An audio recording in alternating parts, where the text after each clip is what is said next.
After the boundaries, roof, floor, now we are going to learn about the contents of the posterior triangle of the neck. तो यहाँ पर एक diagrammatic presentation देख रहे हैं, इसे हम स्टेप बाय स्टेप आपके लिए ड्रॉ करते हैं और नोट्स के फॉर्म में प्रिपेयर करते हैं. So again just see, suppose this is the forehead, nose, upper lip, lower lip and the chin region, and this is the our neck part. Here is the occipital region and we are making the neck elongated in manner so that all the structures can be seen properly. This is the scalp part. Here is the eye, ear, mastoid process, external occipital protuberance, superior nuchal line. This is the margin of mandible and then angle of the mandible. और जैसा कि हम देख चुके हैं कि यहाँ पर नीचे वाले पार्ट में रहेगा हमारा manubrium स्टर्नाई which is articulating with the clavicle, S shaped bone clavicle. और जैसा कि हम लर्न कर चुके हैं कि स्टर्नम से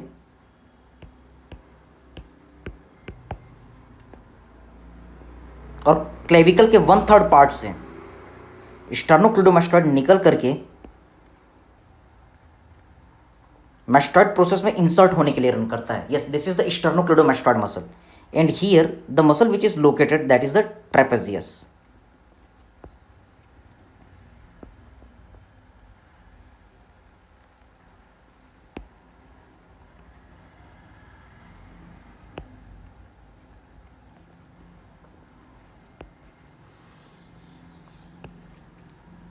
This is the imaginary line between angle of mandible and the mastoid process.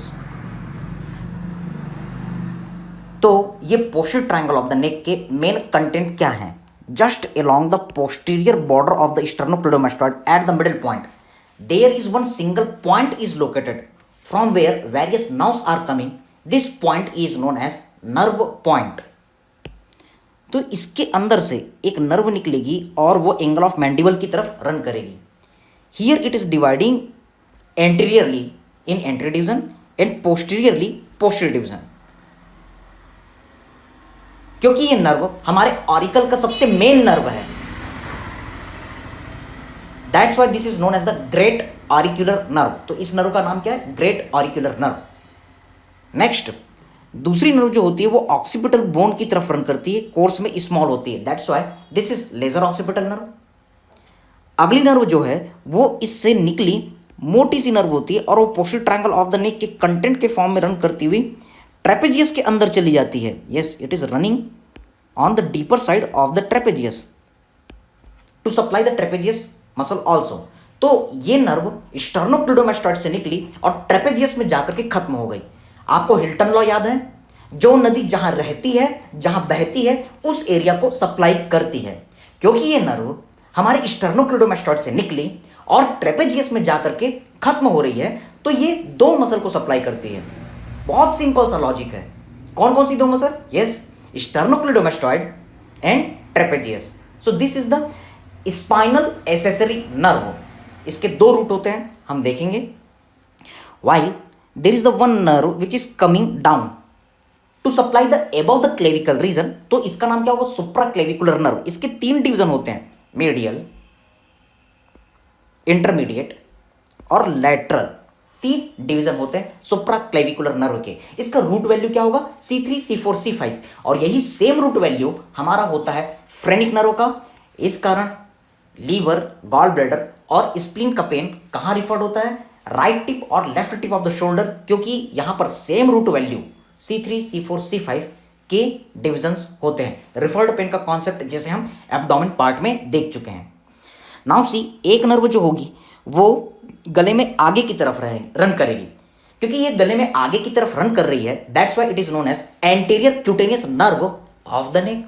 Transversely run कर रही है, that's why you can say yes transverse cutaneous nerve of neck. Getting the point? तो ये क्या हो गए आपके बहुत सारे कंटेंट्स. ओके, इनमें से सारे नर्व जो होते हैं वो अंदर से निकलते हैं तो कंटेंट भी है, लेकिन फिर ये निकल करके ऊपर रूफ में स्किन में भी रन करते हैं तो ये रूफ में भी आते हैं, एक्सेप्ट स्पाइनल एसेसरी नर्व जो कि सिर्फ और सिर्फ कंटेंट के फॉर्म में रन करता है। तो इसे अब हम डायग्राम में देखते हैं।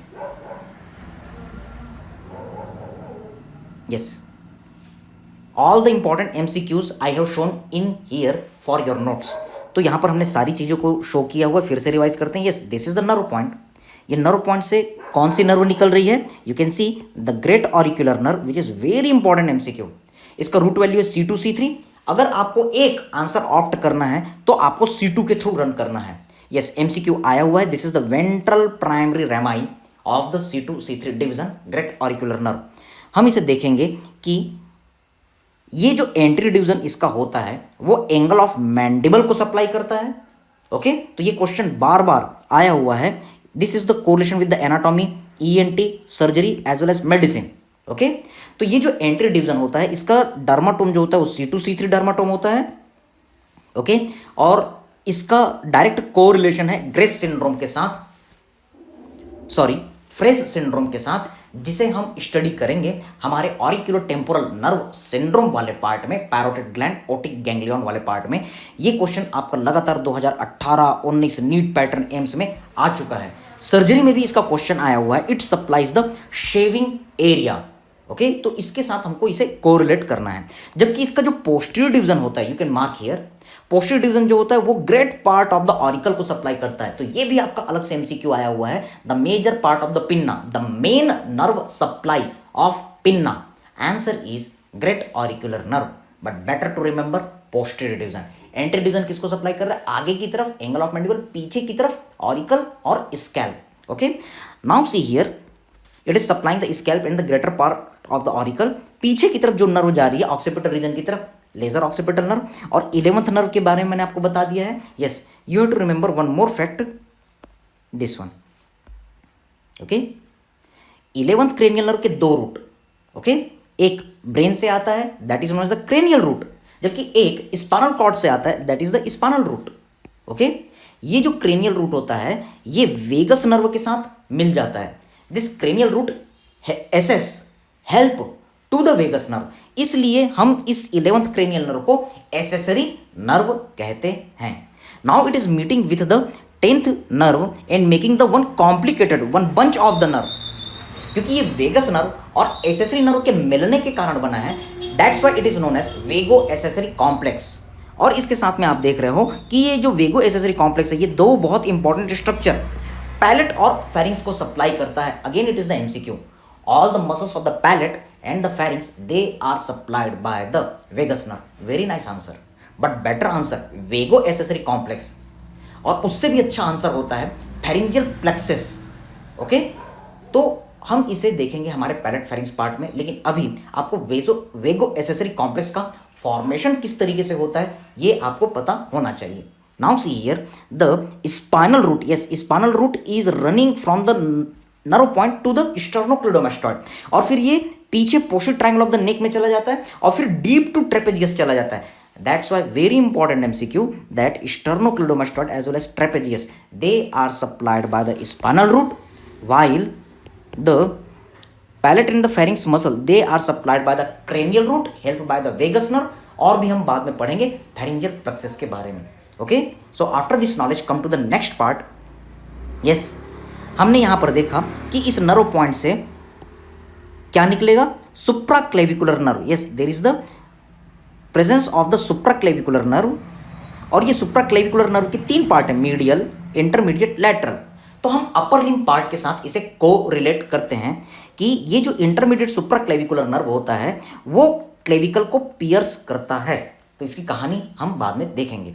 ओके, इसी को डायग्रामेटिक अगर हम प्रेजेंट करें तो एक घड़ी के फॉर्म में, एक वॉच की तरह हम सर्कल कर सकते हैं। Suppose this is the nerve point, तो ऊपर की तरफ जो नर्व निकल रही है that is the great auricular nerve. पीछे की तरफ जो नर्व जा रही है 1 o'clock पोजिशन की तरफ, that is the lesser occipital nerve. और 4 o'clock पोजिशन की तरफ जो नर्व जा रही है that is the 11th nerve, spinal root of the accessory nerve. नीचे की तरफ 6 o'clock पोजिशन की तरफ जो नर्व जा रही है that is the supraclavicular nerve, medial, intermediate and lateral. और आगे की तरफ जो नर्व जा रही है that is a transverse cutaneous nerve of neck. Getting the point? Okay, so these are the various important structures which you have to remember for the your PG level as well as for your undergraduate level। okay, अब हम एक concept देखने जा रहे हैं, why the clavicle is pierced by the nerve. इसका answer है evolution. Yes, try to understand. हमारा जो क्लेविकल है आपको बहुत अच्छे से पता है कि it is having the two parts, medial 2/3 and the lateral 1/3। Okay, अब ये जो दोनों पार्ट हैं, यस, एक्चुअली ये क्लेविकल जो है वो एक बोन नहीं है, it is the example of the two separate bone. Medial 2/3 is separate bone and lateral 1/3 is separate bone. इसीलिए कुछ और इंपॉर्टेंट फैक्ट्स जो आप इसके साथ कोरिलेट कर सकते हैं। Yes, these are having the ossification. ये दो अलग अलग बोन थे इवोल्यूशन के टाइम पे, फिर ये आपस में ऑसिफाई हो गए। इंटरमीडिएट सुप्राक्लेविकुलर नर्व इनके बीच से जा रहा था। Yes, it have been ossified around the intermediate supraclavicular nerve. आपको रूल पता है कि कोई भी लॉन्ग बोन जो होता है उसमें एक प्राइमरी सेंटर ऑफ ऑसिफिकेशन जरूर होता है। इसलिए रूल के अकॉर्डिंग मीडियल 2/3 में एक प्राइमरी सेंटर ऑफ ऑसिफिकेशन और लैटरल 1/3 में आपको एक और प्राइमरी सेंटर ऑफ ऑसिफिकेशन मिला। Getting the point? अब जब ये बोन फ्यूज हो गया तो आप देख रहे हैं क्या कि एक प्राइमरी सेंटर ऑफ ऑसिफिकेशन यहां है और दूसरा primary centre of ossification lateral 1/3 में। तो जब ये फ्यूज हो गया तो हमें ऐसा लगता है कि इसके पास दो प्राइमरी सेंटर ऑफ ऑसिफिकेशन है, लेकिन नहीं, ये कोई एक्सेप्शन नहीं है। एक्चुअली ये अपने आप में दो अलग अलग बोन हैं।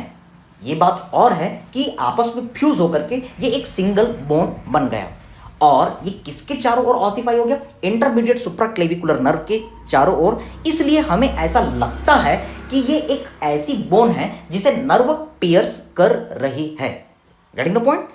अब ये कहानी इवोल्यूशन की खत्म नहीं हुई है। ग्रेस एनाटॉमी 41st एडिशन के अकॉर्डिंग अभी भी ये इवोल्यूशन कंटिन्यू है और अब क्लेविकल का कर्वेचर चेंज हो चुका है। Yes, now the clavicle is represented as the medial 3/5 and lateral 2/5 part according to the recent articles, recent research of the Gray's Anatomy 41st edition। तो बाउंसर क्वेश्चन, एम्स ये सारे exams में update से question आते हैं। तो question आपका मिलेगा बेटा यहाँ पर, yes, parts of the clavicle. Question क्या रहेगा बेटा आपका? Yes, parts of the clavicle. उसमें मीडियल 2/3 भी ऑप्शन में रहेगा, lateral 1/3, medial 1/3, lateral 2/3, medial 3/5, lateral 2/5, medial 2/5 and lateral 3/5। लेकिन ग्रेज एनाटॉमी के अकॉर्डिंग आपको सबसे बेस्ट आंसर क्या ऑप्ट करना है? Yes, the best answer will be the medial 3/5 and lateral 2/5। It is clear cut written in your Gray's anatomy. Okay, so the C is better answer than the our A option. तो बेटा AIIMS, next, JIPMER, ये सारे exams में आपको इस तरीके के question pattern मिलेंगे। Getting the point? Okay, so this is all about the our posterior triangle of the neck. अब हम इसके डिविजन्स करेंगे। याद रखिए कि जो posterior triangle of the neck है उसका मेजर पार्ट ऑक्सीपिटल ट्रायंगल होता है और छोटा सा ट्रायंगल होता है वो सब क्लेवेंट ट्रायंगल होता है। तो अभी हमने जो डिस्कशन किया वो एक तरीके से lateral triangle of the neck, posterior triangle of the neck या फिर occipital triangle of the neck के लिए भी अप्लाई होता है। So now we are going to talk about the subclavian triangle.